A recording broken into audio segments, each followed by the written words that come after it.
Hey guys, welcome back to All Things Knives. It's your host Fletcher, and today we are doing a review of the Spyderco Native 5. So without much to do, let's jump into it. Let's get some weights and let's get it compared to some comparable options. So I have often used the Native 5 as a comparison knife. Oh, let's go ahead and 0. Okay. So 2.425, we'll just call that 2.43. That's in ounces. It's going to be lighter than the Benchmade Osborne in aluminum. Bug out's definitely going to be lighter for sure at 1.88. Pair 3 will definitely be heavier, 3.33. CJRB feldspar with lanyard puts it at about 2.62, so probably without the lanyard, probably approximately the same. Now we're going to throw on a Spyderco Delica 4 Warncliffe in K390, so these are really close to one another. The Delica is slightly lighter, 243, 235. Let's see about a case Sodbuster in comparison.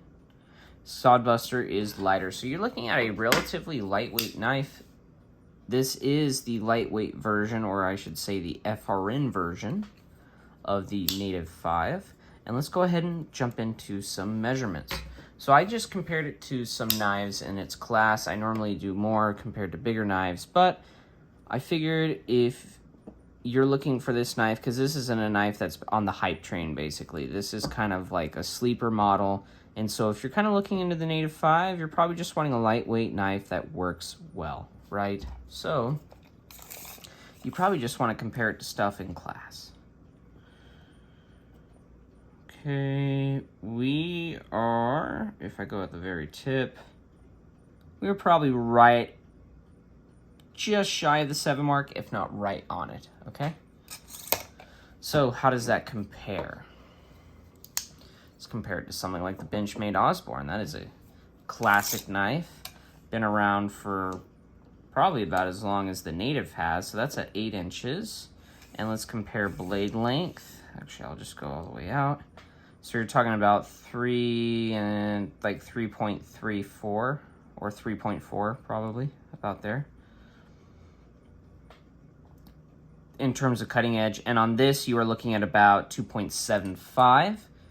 Now, on the Native 5, you do have a choil, which, in my opinion, does come in handy and does allow for more control. But in terms of cutting edge, Osborne's going to win. But it is also a larger knife overall. The Bug Out, another lightweight knife. Something I consider in the same class. Right at about 7.5, just shy. Probably about 16. So if we're looking at 3/8, probably about 5/16, 7 inches and 5/16. And then with cutting edge, you're looking at about 3.25, roughly. This has been sharpened a couple times too, so that'll cut down blade length a little bit. Bug Out's gonna win in terms of weight, handle, and cutting edge length. It's compared to something made by the same maker. Spyderco Pair 3 comes in at about approximately same cutting edge. Maybe slightly curved, so it's a little hard to tell. I think Pair 3 might have, I think they approximately same cutting edge. Let's see in terms of handle, if we include the choil. So actual handle is about 4 3/4-ish. We're gonna say ish on that. And about 4.5 on this. So the Pair 3 is a slightly larger knife. So if you like the Pair 3 and you're okay with something slightly smaller, but that still feels really great in hand because of the ergonomics, Native 5 is a great option. Let's compare it to just 2 more classic knives, just so you kind of get an idea. This is the Delica, another model from Spyderco. We're at about 2 3/4 inch and about 4.5, so about same as the Pair 3. Actually about the same. So if you like the Delica, you will definitely like the Native 5. And Delicas are slightly cheaper too, so, and they've been out for forever, so most people probably tend to have a Delica before they have a Native 5 just because it's one of those synonymous designs. Most people probably have a Delica without knowing it's a Delica. For example, the case Sodbuster here has about 2.5, so actually about the same, but in terms of usable handle, you're talking 3.5. So if you like the case Sodbuster Junior and you want about the same cutting edge, you think that cutting edge is more than enough, but you want a slightly bigger handle, Native 5 is definitely a great option for you. All right, so we've gone into measurements in terms of size. Can't really remember the blade stock on these guys. I think starts out thinner than the Pair 3 blade stock, just so I can give you guys a look at the two. I think it's probably about a 0.12, if not a 0.1. I should have grabbed my calipers, rookie mistake on my behalf. So we will just jump into cost. I believe it's about $120 for a standard S30V Native 5. This is the 4V1. This is just what I had. My standard S30V Native 5 that I did own actually belongs to my mother now, and she quite loves it, and we will get into that a little bit later. You have FRN handles. You have a 4-directional pocket clip with lanyard hole, which I have used, and it takes 550 paracord without any trouble, and it's actually quite easy. So I recommend doing it before you scald the end on your rope, if that's something you do to keep it from fraying, just because it makes it a little easier. T8 for the pivot, and then the body screws, I believe they look pretty beefy. I think these are actually T8, and I could be wrong. Actually, yeah, they are T8, because look at that. Look how wide that is. And that's a T6 for the pocket clip. Okay, so T8 all around, that's pretty good. You got a back lock that's pretty easy to use, and I'll just demonstrate that real quick. So you swing down, you let the choil hit your finger, and then you can close it, and it's a mid-lock back. So you're just very easily able to use it like so. And so even though it is a back lock, it allows for a cheap, very reliable lock, very strong, on a lightweight knife, and allows it to be very lightweight because of the simple lock, but allows for easy use and manipulation. And for people that are new, very easy to just kind of, and actually the Native 5 I gave to my mom, she will just grab the Spidey hole like so, and she will just close it like so. Just because her hands aren't very large. She actually has rather small hands, and so kind of one-hand operations kind of off the table, but she does like the Spidey hole to kind of grab it by. So it does give her a point of operation there. FRN construction, you can get it in G10, but that does significantly increase the price. The standard model that most people have tends to be the lightweight. So that's kind of what we're going to talk about. This has been a model that Spyderco has made for forever. This is the 5th generation of this design. This is the Native 5. It is a Golden Colorado variant. And for $120, in my personal opinion, you are getting a heck of a deal because you're getting USA made. You're getting a very lightweight knife. It doesn't carry very deep, but I actually do like having that little bit there to grab. It makes it a little easier. But even that little bit, you're talking about a centimeter that's sticking out. That's approximately a centimeter. Yeah, you're talking about maybe half an inch, slightly over. I think a centimeter is 0.45 of an inch, so slightly over a centimeter for our metric friends there. Pin construction for the lock bar. It is a very neutral design, so if I want, I can grab here. Rather comfortable. You do get a slight hot spot from the pocket clip, but it does seem to kind of disappear when you choke up. There is jimping here and in the choil, so you get very good fine control of the knife when you use the choil. But what's nice is because of that smooth back, you can kind of choke up. So if you need a little bit more control, a little bit more force behind your cuts, maybe you're cutting through some cardboard and you need to really just hammer it home, you can kind of slide up from there and you can get more force where it matters, or because it's a very neutral design, you can grip it like such and power through.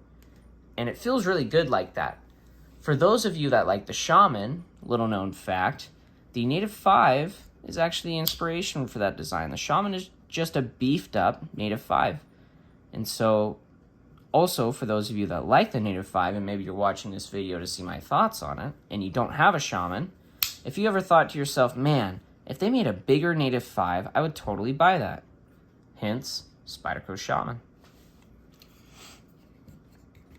This is an ambidextrous design for our southpaws out there. If you see, this is my left hand. See? Left hand. I can do all the same things with my left hand, including operation. Now, in terms of Spidey flicking it, if you get one with good fit and finish, you can flick it as I just did there, and it is rather satisfying. In terms of the value for this knife, I think it is a great value. It's one of the few ways you can get cheap exclusives and so forth without spinning an arm and leg because it's FRN. I would compare it in terms of the class of carry. If you have a Spyderco Para 3 or something like a Benchmade Bug Out, very, very comparable. And I find that it fits that category very well. It is a great outdoor knife because of the choil and the drop point. Kind of a leaf shape kind of drop point, but as you see, it drops past where a spear would be, where it meets center line, it drops past that. So it does make a rather, I should say, a very well outdoors knife because it's a simple back lock, strong construction, lightweight. You get tons of jimping and control with the overall ergonomics. In my personal experience, this has been one of the most enjoyable knives I've carried. In a top 10 knives, it holds a spot there for me. In a top 5 knives, I think the Spyderco Para 3 Lightweight takes the spot. Only reason being, I love the compression lock. But on this, that ambidexterity that you get with it is so nice. It just is really, really nice to have. Because say I'm holding something in my right hand, and what I'm holding in my right hand is rather important. Well, if I need to hold it and cut it, well, I have my left hand. Let's say a reverse scenario. Maybe what I'm holding is here, and maybe the better angle for what I'm cutting is I can do with my right hand. So for you southpaws that feel like you get slighted by the Para 3 that is right-handed only, don't feel sad. You can get yourself one of these Native 5 lightweights that's ambidextrous with a very easy to use and manipulate, let's see if I can get it with my left hand, back lock. And it fills the same role, and in my opinion, is a very good contender for that Para 3 lightweight, just because of the use. The way this knife stores away, you don't have the hump that you get with the Para 3. So in the pocket, it stores away even better.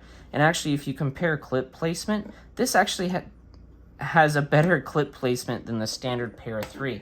Now, the lightweight doesn't have that issue that many people seem to see and have with it and complain about it and buy clips for aftermarket and such, which I am personally guilty of that.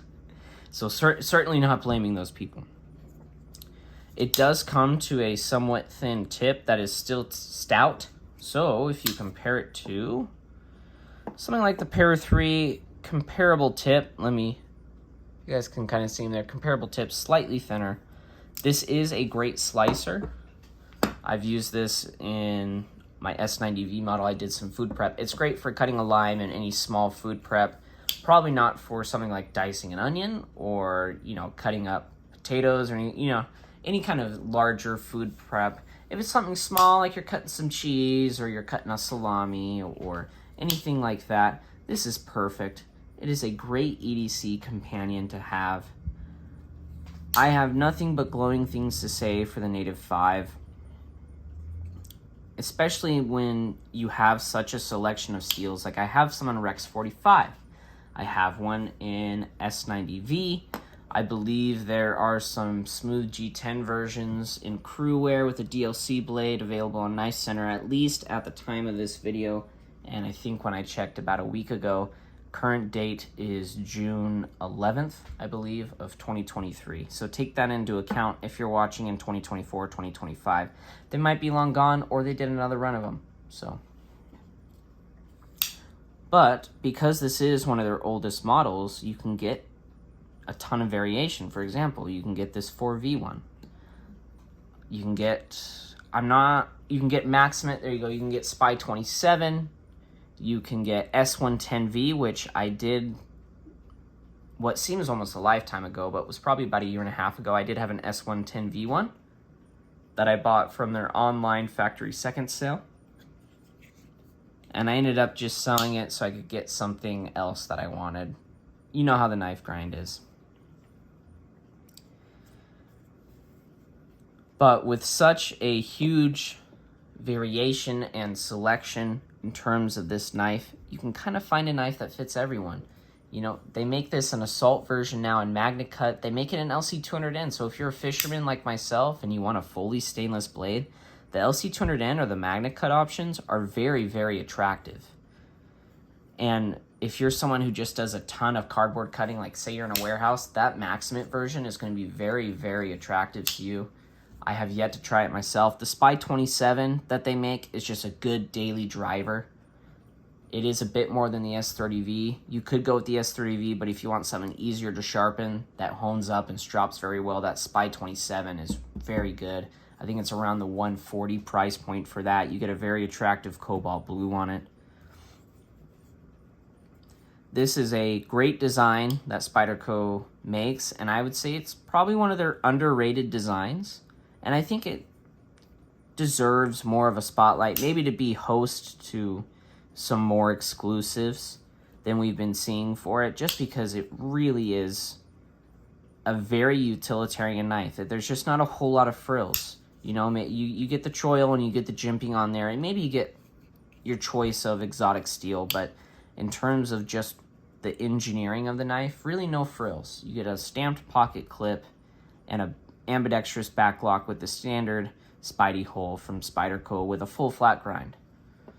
They do make these in serrated. I don't really like serrations, but for those of you that crave serrations, I believe you can get them in a full Spidey edge, especially the salt variations. So for those of you working with rope, very good option, especially the Magna Cut version. It should perform better than the LC200N in terms of rope cutting just because of the vanadium addition to it.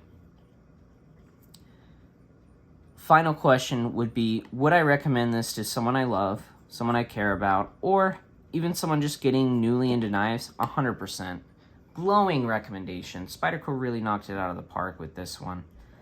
This model, I don't believe it has any washers, so nothing to worry about. It's actually just steel on the FRN, and you get a smooth enough action out of that. So it's also very low maintenance. If you ever feel it's rough, take it apart, clean the steel on the FRN, or you can drop some oil in there and it picks right up. Maybe the only weakness is no flow through in the design, so you will need a Q-tip or take it apart in order to clean it. But I can already say I have recommended it to my loved ones. I gave one to my mom, and it's probably her favorite knife. She loves her Spydercos, and it's actually a knife that kind of got her more interested in knives, because every time I buy a knife, she goes, "Is that a Spyderco?" And, you know, it's either a yes or a no, and she's, you know, intrigued, and so I'll pull it out of the box, and she'll go, "Oh, I like that. It's like the one you gave me." Or she'll say, "Oh, I don't like that. I like mine better." And that's just the standard S30V Native 5. I know it's past Mother's Day, but turns out Native 5 makes a great Mother's Day gift. It's a knife that she loves to use and enjoys using, and that I continually will sharpen for her when it needs it. So, with that, what I will say is, yes, It is a knife I will recommend to my loved ones. And for the value, it's probably one of the best values in the Spyderco lineup. Probably only behind the K390 Seki City series, where you have your Delica and your Enduras, where you get basically a supercharged motor in like a Honda Civic, right? It's very affordable, has a good value, gets you from point A to point B. And this does that same exact thing, but you can get super steels in it. Or you can go with something standard that will just be a very trusty companion.